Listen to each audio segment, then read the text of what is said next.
여러분, 안녕하세요. 오늘 우리가 파헤쳐볼 주제는 바로 여러분의 손에 들려있는 그 커피에 관한 이야기입니다. 매일 무심코 마시는 그 한 잔 뒤에 숨겨진 어마어마한 환경적 대가. 혹시 생각해 보신 적 있나요? 오늘은 그 충격적인 진실과 이 문제를 해결하기 위해 현재 어떤 기발하고 혁신적인 해결책들이 우려지고 있는지 함께 살펴보겠습니다. 자, 시작해 볼까요? 첫 번째 파트, 전 세계적인 커피 사랑입니다. 우리의 일상이 되어버린 이 커피라는 습관이 도대체 얼마나 깊게 뿌리내려 있는지부터 한번 짚고 넘어가 보죠. 수백 년 전 그 유명한 음악가 요한 제바스티안 바우가 이런 말을 남겼습니다. 모닝커피가 없다면 나는 그저 말라 비틀어진 구운 염소고기에 불과하다. 표현이 좀 과격하긴 한데 아침에 마시는 커피 한 잔이 얼마나 필수적인지 이보다 더 완벽하게 표현할 수 있을까요? 아마 다들 격하게 공감하고 계실 겁니다. 저도 아침엔 커피 없으면 정말 안 되거든요. 그런데 오늘날 이 커피에 대한 전 세계적인 집착이 정말 상상을 초월하는 규모로 커졌습니다. 국제커피기구 데이터를 보면요. 2020년에서 2021년 딱 1년 동안 전 세계에서 소비된 커피가 무려 1000억 톤이라고 합니다. 1000억 톤이요. 이게 숫자가 너무 커서 감도 잘 안 오실 텐데 그냥 단순한 기호를 넘어서 이제는 인류 전체의 거대한 일상이 되었다고 보시면 됩니다. 이걸 우리 얘기로 조금 좁혀볼까요? 같은 기간 동안 한국인들이 소비한 양만 무려 15만 780톤입니다. 계산을 좀 해보면요. 우리나라 성인들이 1년 365일 내내 매일 평균 한 잔씩은 꼬박꼬박 마셨다는 뜻입니다. 완전 물처럼 마시고 있는 거죠, 그쵸? 자, 그럼 이제 두 번째 파트, 99.8%의 비밀로 넘어가 보겠습니다. 방금 말씀드린 이 일상적인 필수품 이면에 아주 조용히 하지만 거대하게 숨겨져 있는 환경적 비용을 마주할 시간입니다. 충격적인 현실 하나 알려드릴게요. 우리가 마시는 향긋한 커피 한 잔을 만들 때 실제로 원두에서 추출해서 우리가 섭취하는 양은 단 0.2%에 불과합니다. 아니, 그럼 나머지는 어떻게 되냐고요? 네, 맞습니다. 무려 99.8%가 그대로 쓰레기통으로 직행합니다. 농부들이 애써 기른 원두의 거의 전부가 사실상 폐기물이 된다는 뜻이죠. 진짜 놀랍지 않나요? 여기서 진짜 문제는 이겁니다. 앞서 우리가 전 세계적으로 어마어마한 양의 커피를 소비한다고 했잖아요. 그러니까 이 99.8%의 잔여물이 모이고 모여서 매년 수백만 톤의 커피 찌꺼기 쓰레기산을 만들어내고 있다는 거예요.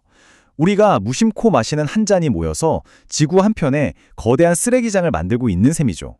현재 이 축축한 커피 찌꺼기들은 일반 쓰레기로 버려지는데 결국 두 가지 최악의 결말을 맞게 됩니다.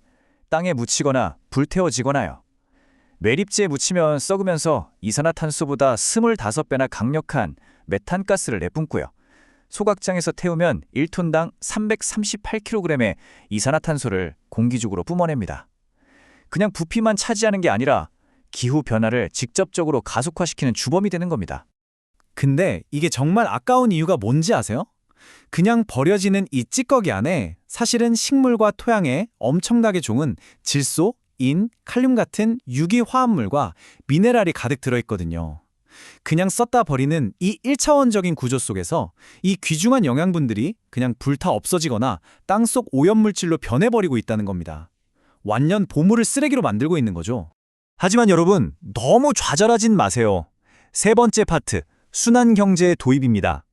다행히도 전 세계가 이 심각성을 깨닫고 낭비를 멈추기 위한 아주 체계적인 시스템을 도입하고 있거든요. 바로 순환 경제라는 개념이 이 골칫거리 커피 폐기물 문제의 완벽한 해결책으로 떠오르고 있습니다.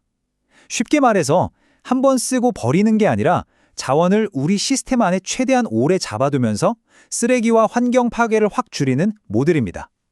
골칫덩어리 폐기물에 새 생명을 불어넣어 가치 있는 자원으로 탈바꿈시키는 마법 같은 아이디어죠. 네 번째 파트는 완벽한 재활용 루프입니다. 그렇다면 이 순환 경제가 실제로 우리 현실에서 어떻게 돌아가고 있는지 그 과정을 한번 구체적으로 들여다볼까요?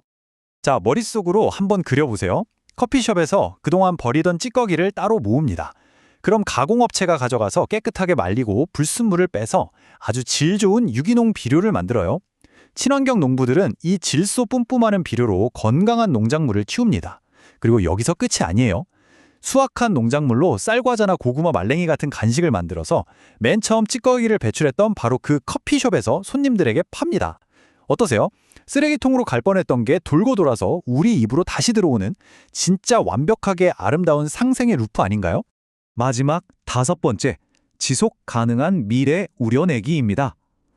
우리 인간의 아이디어가 참 대단한 게 농업에만 멈추지 않고 상상도 못할 아주 다양한 재활용 방법들을 계속 찾아내고 있거든요. 재활용된 커피 찌꺼기의 변신, 진짜 깜짝 놀라실 겁니다. 커피 원두 자체가 발열량이 높아서 찌꺼기를 단단하게 뭉치면 1번 나무보다 무려 20%나 더 뜨겁고 오래 타는 커피 통나무가 됩니다. 캠핑 갈 때 딱이겠죠? 또 찌꺼기의 미세한 구멍 구조를 이용해 땀을 쏙 흡수하고 금방 마르는 데다 자외선 차단까지 되는 첨단 의료 원단으로도 만들어집니다. 심지어 특유의 예쁜 색감을 살려서 커피 맛과 향은 완벽히 지켜주는 다회용 텀블러로 다시 태어나기도 합니다. 버릴 게 진짜 단 하나도 없어요. 특히 우리나라 한국 같은 곳들이 이런 긍정적인 변화를 아주 앞장서서 이끌고 있습니다. 정부 차원에서 지속 가능한 재활용 시스템을 탄탄하게 구축하고 있고 기업들은 커피 폐기물을 활용할 완전히 새로운 아이디어를 찾느라 연구 개발에 아낌없이 투자하고 있죠.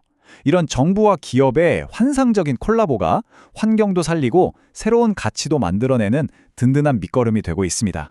결국 우리가 이런 순환경제 제품들을 응원하고 소비하는 것만으로도 환경을 지키는 큰 흐름에 동참할 수 있습니다. 자, 오늘 우리가 무심코 버려왔던 99.8%의 진실을 알게 되셨잖아요. 내일 아침 눈 뜨자마자 마시게 될 그 모닝커피 한 잔. 이제는 조금 다르게 느껴지지 않으실까요? 오늘 여러분의 이 작은 호기심이 세상을 바꾸는 아주 멋진 첫걸음이 되길 바랍니다. 지금까지 함께해 주셔서 감사합니다.